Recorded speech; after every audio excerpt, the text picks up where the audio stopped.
حقیقت یہ ہے کہ رزق کے سارے خزانے اللہ سبحانہ و تعالیٰ کے پاس ہیں، اور اللہ سبحانہ و تعالیٰ اپنی ساری مخلوق کو رزق دے رہا ہے اور ہر طرح کا رزق دے رہا ہے، اور پھر بھی اس کے خزانوں میں کمی نہیں واقع ہوتی۔ ایک حدیث قدسی میں آتا ہے، اللہ تعالیٰ فرماتے ہیں کہ اے تمام جن و انس، اولین و آخرین،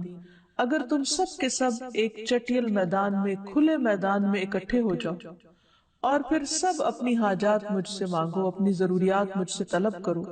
اور میں تم سب کو وہ عطا کروں جو تمہیں چاہیے، تو بھی میرے خزانوں میں اتنی کمی بھی واقع نہیں ہوتی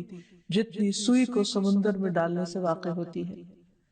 لیکن بات یہ ہے کہ انسان جب اللہ سے مانگے تو پورے یقین کے ساتھ مانگے،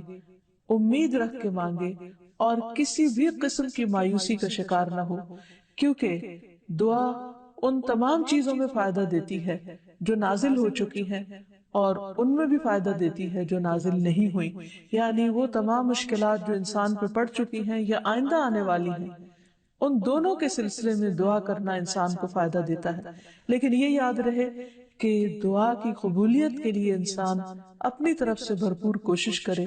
اور اس میں ایک کوشش یہ کہ جب اللہ سے مانگے تو پہلے اللہ سبحانہ و تعالیٰ کی تعریف کے کلمات کہے، تسبیحات پڑھے، اور پھر اس کے ساتھ ساتھ درود شریف پڑھے۔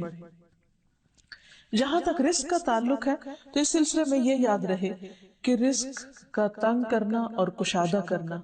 یہ صرف اللہ سبحانہ و تعالیٰ کے ہاتھ میں ہے۔ وہ جس کو چاہتا ہے زیادہ دیتا ہے، جس کو چاہتا ہے کم دیتا ہے۔ قرآن مجید میں اللہ تعالیٰ فرماتے ہیں واللہ یرزق من یشاء بغیر حساب، اللہ جس کو چاہتا ہے بے حساب رزق عطا کرتا ہے، اور پھر اگر وہ کسی کو زیادہ نہیں دیتا، اس پر رزق تنگ کر دیتا ہے، تو بھی اس میں اس کی اپنی حکمت اور مصلحت کار فرما ہوتی ہے۔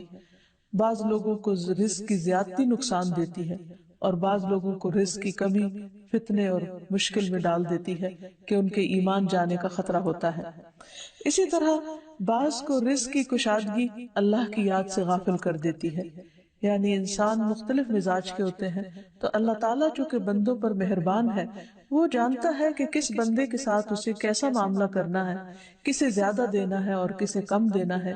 اس لیے ہمارے معاملے میں اللہ تعالیٰ کا جو بھی فیصلہ ہو اسے بخوشی قبول کر لینا چاہیے، اور اس کے ساتھ ساتھ اس سے اچھی امید رکھنی چاہیے۔